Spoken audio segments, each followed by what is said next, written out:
स्वागत है आप सभी का tech study ITI YouTube channel पर। ITI पास आउट छात्रों के लिए यहाँ पे अलग अलग ट्रेड में एक सरकारी नौकरी आ चुकी है और ये वैकेंसी आप सबकी जारी की गई है। CSIR की एक यूनिट है NPL, जिसे कहा जाता है नेशनल फिजिकल लेबोरेटरी, राष्ट्रीय भौतिक प्रयोगशाला की तरफ से आप सबके लिए यहाँ पे टेक्नीशियन की पोस्ट पे भर्ती आई है, जिसमें ऑल इंडिया कैंडिडेट फॉर्म भर सकते हैं।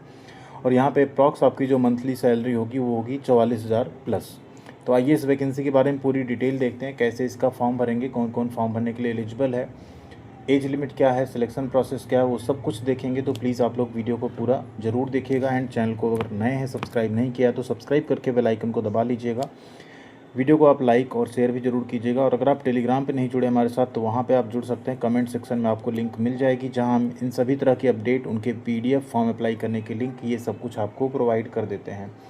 साथ ही साथ आप प्ले स्टोर से tech study ITI app download कर सकते हैं, जिसमें आप अलग अलग कोर्सेज ज्वाइन करके अपनी गवर्नमेंट जॉब की तैयारी को एक अलग ऊंचाई दे सकते हैं। तो यहाँ पे करंट में 2 वैकेंसी चल रही हैं, जिसमें हम यहाँ पे टेक्नीशियन की बात करने वाले हैं। Recruitment for the post of technician 2026, ठीक है। यहाँ क्लिक करके आप एडवर्टीजमेंट डाउनलोड कर सकते हैं। यहाँ पे क्लिक करके आप एप्लीकेशन फॉर्म डाउनलोड कर सकते हैं।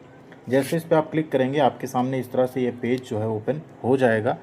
इसमें अगर देखें तो जो वैकेंसीज़ आपकी जारी की गई, न्यू दिल्ली की यूनिट है, वहाँ से वैकेंसी जारी की गई हैं। और यहाँ पे टोटल जो पोस्ट है टेक्नीशियन के पदों पे वो 20 वैकेंसी है, ठीक है। रिजर्व में 7 सीट है, EWS में 3, OBC में 9, ST में 1 सीट है। SC कैटेगरी में यहाँ पे सीट्स नहीं है इस बार, यानी वैकेंट नहीं होंगी। लेवल 2 की आपकी सैलरी होगी 19,900 बेसिक होगा। 19,900 बेसिक पे अप्रॉक्स अभी करंट जो सिनेरियो है DA एंड बाकी चीज़ों का, उसके हिसाब से आपकी 44,428 रुपये सैलरी बनेगी, जो कि आपकी ज्वाइनिंग तक हो सकता है इसमें और ज़्यादा इंक्रीमेंट भी हो जाए। एज लिमिट की बात करें तो 18 साल से लेकर 28 साल तक एज लिमिट रखी गई है। कैटेगरी के हिसाब से ST कैटेगरी में 5 साल, OBC में 3 साल की आपको छूट मिल जाएगी। PWD केस में आपको 10 साल की छूट मिल जाएगी। यहाँ पे अगर आप SC कैटेगरी से हैं और आपकी यहाँ वैकेंसी नहीं है तो आप चाहें तो UR कैटेगरी में फॉर्म भर सकते हैं। अब यहाँ आते हैं, सबसे पहले वैकेंसी आप देखिए किसकी है, T201, ये पोस्ट कोड है इलेक्ट्रॉनिक्स की। इसमें 10 वैकेंसी, सबसे ज़्यादा वैकेंसी इलेक्ट्रॉनिक्स मैकेनिक ट्रेड की ही दी गई है। अगर आपने इसमें इलेक्ट्रॉनिक मैकेनिक ट्रेड में ITI किया हो, 10वीं आपने मिनिमम 55% मार्क्स के साथ की हो साइंस सब्जेक्ट के साथ, और आपने ITI किया हो NCVT या SCVT से इलेक्ट्रॉनिक मैकेनिक ट्रेड में, तो आप इसका फॉर्म भर सकते हैं। या आपने 10वीं की हो 55% मार्क्स के साथ एंड साथ में आपने इलेक्ट्रॉनिक मैकेनिक ट्रेड में अगर 2 ईयर्स की अप्रेंटिसशिप की हो तो भी आप फॉर्म भर सकते हैं। या आपने 10वीं पास की और साथ में आपके पास इलेक्ट्रॉनिक मैकेनिक में वर्क करने का 3 साल का एक्सपीरियंस हो तो भी आप इसका फॉर्म भर सकते हैं। बट ITI के केस में आपको सिर्फ ITI ज़रूरी है, ना तो अप्रेंटिस ना तो एक्सपीरियंस, कुछ भी नहीं, आप फ्रेशर हैं, फॉर्म भर सकते हैं। अगली वैकेंसी इलेक्ट्रिकल ट्रेड के लिए है। यहाँ पे इलेक्ट्रीशियन ट्रेड के लिए 5 सीट है, UR में 1, EWS में 1, OBC में 3 सीट है। यहाँ पे 5 में से 1 सीट यहाँ पे रिजर्व है PWD कैटेगरी के लिए। इसमें सेम आपने 10वीं 55% मार्क्स के साथ की और ITI आपने इलेक्ट्रीशियन ट्रेड में अगर किया है तो आप इसका फॉर्म भर सकते हैं।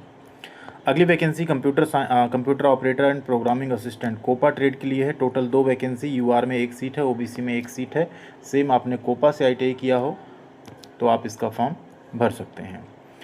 नेक्स्ट है आपकी multimedia animation and special effects की। इसमें आपने ITI अगर multimedia animation and special effect trade में किया है तो फॉर्म भर सकते हैं, या एक्सपीरियंस है या अप्रेंटिसशिप है तो भी फॉर्म भर सकते हैं। अगली पोस्ट है डिजिटल फोटोग्राफर की। टोटल 1 ही सीट है रिजर्व कैटेगरी में। अगर आपने ITI डिजिटल फोटोग्राफर ट्रेड में किया है तो फॉर्म भर सकते हैं। नेक्स्ट है आपका MMB मैकेनिक मोटर व्हीकल के लिए। वैकेंसी तो 1 ही है लेकिन सरकारी नौकरी है, तो आप लोग अगर तैयारी अच्छी है तो इसका फॉर्म ज़रूर भरिएगा। MMB ट्रेड में अगर आपने ITI किया है तो इसका फॉर्म आप फिलअप कर सकते हैं।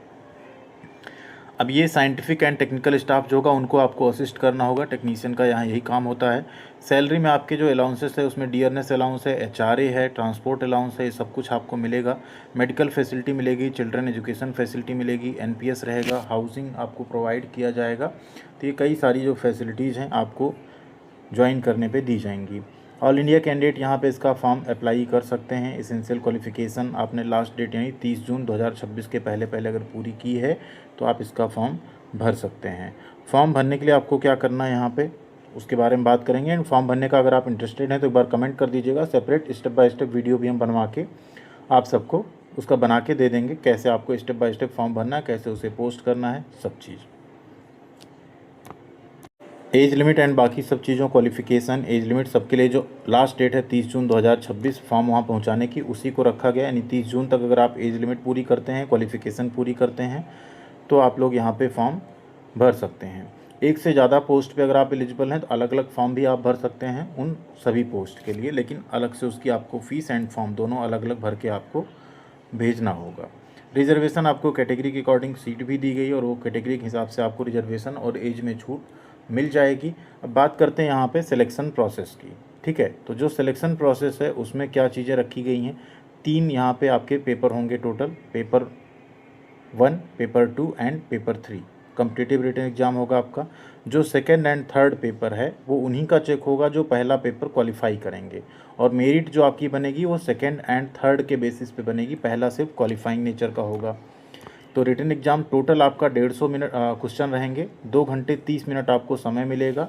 इंग्लिश हिंदी दोनों में क्वेश्चंस रखे जाएंगे, जिसमें जो आपका पार्ट 1 होगा वो 1 घंटे का होगा, जिसमें मेंटल एबिलिटी टेस्ट होगा 50 क्वेश्चन का, 100 नंबर का। इसमें कोई नेगेटिव मार्किंग नहीं रहेगी, इससे आपको सिर्फ क्वालिफाई करना रहेगा, जिसमें मैथमेटिकल, जनरल इंटेलिजेंस से रिलेटेड, रीजनिंग, प्रॉब्लम सॉल्विंग और सिचुएशनल जजमेंट से रिलेटेड क्वेश्चंस रहेंगे। पार्ट 2 आपका 30 मिनट का होगा, एक ही बार में आप बैठेंगे ना, 1 घंटे ये चलेगा आपका, ठीक है, फिर 30 मिनट ये चलेगा और 1 घंटे ये चलेगा, ऑटोमेटिक ये आपके जो पार्ट्स हैं आते रहेंगे। इसमें जनरल अवेयरनेस के 25 क्वेश्चन मिलेंगे, 75 नंबर का पेपर होगा, नेगेटिव मार्किंग रहेगी 1/3 की। इंग्लिश लैंग्वेज के 25 क्वेश्चन होंगे, 75 नंबर का, 1 मार्क्स आपके काटे जाएंगे अगर आप गलत आंसर करते हैं। अगला आपका जो कंसर्न सब्जेक्ट है उससे रहेगा, 1 घंटे का पेपर होगा, ठीक है, 50 क्वेश्चन रहेंगे, 150 नंबर का पेपर रहेगा, नेगेटिव मार्किंग यहाँ पे भी रखी जाएगी 1/3 की।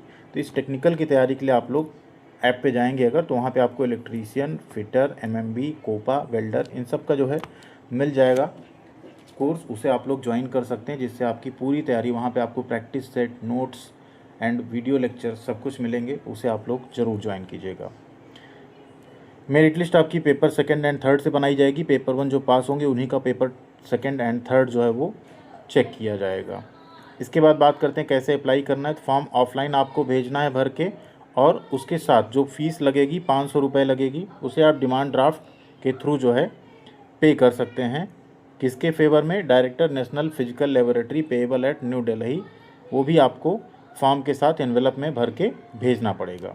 एक आपको जो फॉर्म मिलेगा, एनवेलप में आपको लिखना है application for the post of technician, post code वगैरह डालना है उस पर, ये एड्रेस लिखना है, और इस पर आपको भरा हुआ फॉर्म सारे डॉक्यूमेंट्स उसमें अटैच करके, जैसे डिमांड ड्राफ्ट हो गया, इसके बाद बाकी सारी चीज़ें अटैच करके जितने डॉक्यूमेंट्स हैं आपको 30 जून से पहले पहले यहाँ पहुँचा देना। स्पीड पोस्ट या रजिस्टर्ड पोस्ट से आप फॉर्म को भेज सकते हैं, ठीक है। क्लोजिंग डेट से पहले पहले आपका वहाँ फॉर्म पहुँच जाना चाहिए, तभी आपका यहाँ पे कंसीडर किया जाएगा। तो ये ध्यान रखना है। लेकिन आपका ये 500 रुपये का फ़ीस अगर नहीं लगता है उसके साथ, तो आपका फॉर्म वैसे भी रिजेक्ट हो जाएगा। जो कैंडिडेट यहाँ पे SC ST कैटेगरी से हैं, या फीमेल कैंडिडेट्स हैं, या जो एब्रॉड के कैंडिडेट्स हैं, उन्हें यहाँ पे फ़ीस में छूट भी दी गई। यहाँ आप नीचे देख सकते हैं, जो 500 रुपये की फ़ीस है वो सबकी नहीं लगेगी, ठीक है। यहाँ देख सकते हैं आप SC ST PWD women candidate, CSIR employee, abroad और ट्रांसजेंडर जो होंगे उन्हें कोई एप्लीकेशन फ़ीस देने की ज़रूरत नहीं है। अनरिजर्व, OBC और EWS को 500 रुपये की फ़ीस पे करनी पड़ेगी। तो ये था कंप्लीट नोटिफिकेशन, और इसका फॉर्म भी आपको हम दिखा देते हैं। बाकी ये फॉर्मेट्स हैं आपके सर्टिफिकेट्स के, अगर इस फॉर्मेट में सर्टिफिकेट नहीं है तो आप लोग बनवा लीजिएगा। ये है आपका एप्लीकेशन फॉर्म, जिसे आपको भर के भेजना होगा। इसके ऊपर एक डिटेल वीडियो अलग से हम आप सबके लिए बना देंगे, जिससे आप लोग बिना किसी गलती के इसका फॉर्म फिल कर पाएँ। बाकी इसको हम शेयर कर देंगे टेलीग्राम पे, वहाँ से आप लोग डाउनलोड करके इसे भर के भेज दीजिएगा। जो भी छात्र एलिजिबल होते हैं, स्पेशली इलेक्ट्रॉनिक मैकेनिक और इलेक्ट्रीशियन वालों को ज़रूर यहाँ पे भरना चाहिए इसका फॉर्म। 10 और 5 सरकारी नौकरी में इतनी वैकेंसी भी आप सबके लिए काफ़ी होती है। थैंक यू वेरी मच, ख्याल रखिएगा अपना। मिलते हैं अगली अपडेट के साथ अगले वीडियो में।